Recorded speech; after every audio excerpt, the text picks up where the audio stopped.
Hi friends, knowledge study bye student sir में आपका स्वागत है। इस वीडियो में मैं कक्षा 6 गणित अभ्यास 6A इस वीडियो में हम लोग क्या पढ़ेंगे। कक्षा 6 के गणित में अभ्यास 6A का क्वेश्चन को हम लोग देखेंगे। तो चलिए, क्वेश्चन नंबर पहला हमारा है। इसका निर्देश कुछ दिया गया है। निम्नलिखित व्यंजकों के पदों को लिखिए। ठीक है, तो पहला क्वेश्चन में जो दिया गया उसको हमें किस रूप में लिखना है?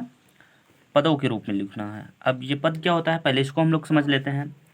तो पद का मतलब ये होता है, जैसे कि मान लीजिए मैं यहाँ पर एक संख्या लिखता हूँ, जैसे 4 और प्लस में 6। ये इसमें कितने पद दिए गए हैं ये आपसे पूछा जाए तो आप बताएंगे कि एक ये है और एक ये है, दो पद। ठीक है, तो पद का मतलब ये होता है, इसमें देखिए दो पद आपको दिए गए हैं, जैसे 4 और ये 6 हो गया। तो ये आपका पहला पद है और ये आपका दूसरा पद है। कैसे?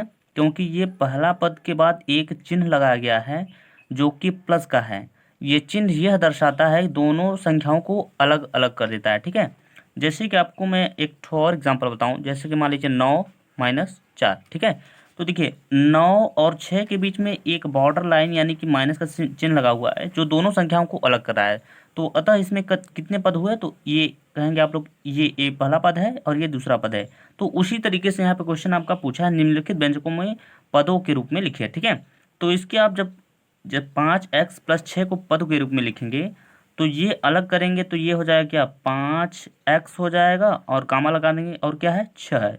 यही आपका क्या हो जाएगा, यही आपका आंसर हो जाएगा। तो चलिए क्वेश्चन नंबर दूसरे को भी देख लेते हैं हम लोग। यहाँ पर देख लिए, इसको जब हम लोग लिखेंगे तो सबसे पहले क्या है, a² है।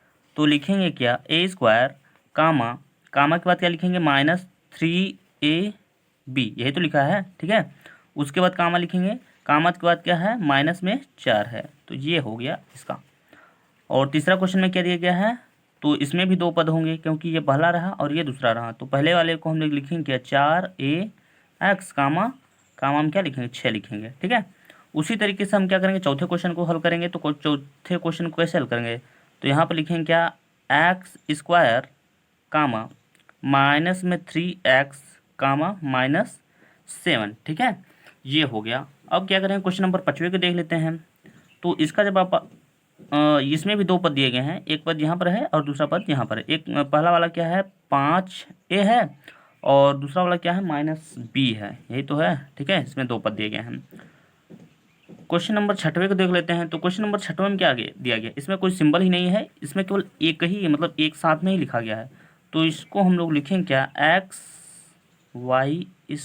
ठीक है, ये हमारे हो गए। तो चलिए क्वेश्चन नंबर 7वें को भी देख लेते हैं इस वीडियो में। ठीक है, ये है हमारा क्वेश्चन नंबर 7। इसमें दिया गया है, क्या दिया गया है, XYZ में XYZ का गुणांक।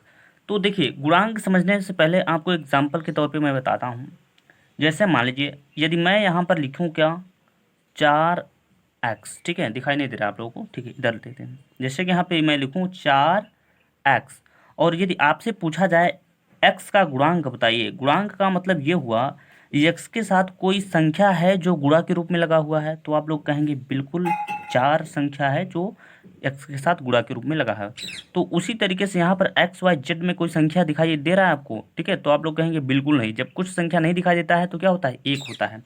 जैसे कि मान लीजिए यहाँ पर हम बोलें x का गुणांक बताइए, तो x के आगे कोई संख्या नहीं दिखाई दे रहा है तो भाई एक तो होगा, क्योंकि आप एक से गुणा x में करेंगे तो क्या हो जाएगा, x ही हो जाएगा। कहने का मतलब एक क्या है, ये गुणांक एक है। तो यहाँ पर हम क्या लिखेंगे, एक लिखेंगे। ठीक है, क्वेश्चन नंबर 8वां में क्या दिया गया है, -3y² में y² का गुणांक बताइए। तो y² यही है और y² के साथ में एक संख्या लगा हुआ है, गुणा के रूप में क्या लगा हुआ है, -3 लगा हुआ है। तो ये हो जाएगा इसका आंसर। ठीक है, ये है क्वेश्चन नंबर 9। क्वेश्चन नंबर 9 में दिया गया है क्या, -2/3 x² में -2/3 ... का गुणांक है। तो -2/3 यहाँ पे लिखा हुआ है, ये किसके गुणांक में लिखा हुआ है, तो ये लिखा हुआ है x और y के गुणांक में लिखा हुआ है। ठीक है, तो ये हो जाएगा इसका आंसर। चलिए क्वेश्चन नंबर 10वें को भी देख लेते हैं। क्वेश्चन नंबर 10वां का निर्देश कुछ दिया गया है। निर्देश में है क्या, निम्नलिखित कथन, ये लिखा है कथन। ठीक है, सत्य है या असत्य है, आपको सत्य और असत्य बताना है। ठीक है, तो उसमें से पहला क्वेश्चन में क्या कह रहा है, 8x² y में x² y का गुणांक 8 है, ये बात सत्य है कि नहीं। तो बिल्कुल एक्स स्क्वायर वाई के आगे क्या लगा हुआ है 8, और ये गुणांक तो 8 ही है ना, तो ये क्या हो जाएगा, ये आपका हो जाएगा सत्य। ये कथन क्या है, सत्य है। ठीक है, तो क्वेश्चन नंबर दूसरा में क्या दिया गया है, 1/6 एक्स वाई जेड स्क्वायर में एक्स वाई जेड स्क्वायर का गुणांक 1 है। तो देखिए एक्स वाई जेड का स्क्वायर के गुणांक में तो 1/6 लगा हुआ है, और यहाँ पर बता कितना रहा है 1, तो ये क्या हो जाएगा, ये आपका हो जाएगा असत्य। ठीक है, तो यहाँ पर हम लोग लिख सकते हैं ये हो जाएगा सत्य हो जाएगा, और ये क्या हो जाएगा, ये हो जाएगा असत्य। तो ये हो गया आपका राइट आंसर। वीडियो देखने के लिए धन्यवाद। तो चलिए मिलते हैं नेक्स्ट वीडियो में नेक्स्ट क्वेश्चन के साथ, तब तक के लिए जय हिंद जय भारत।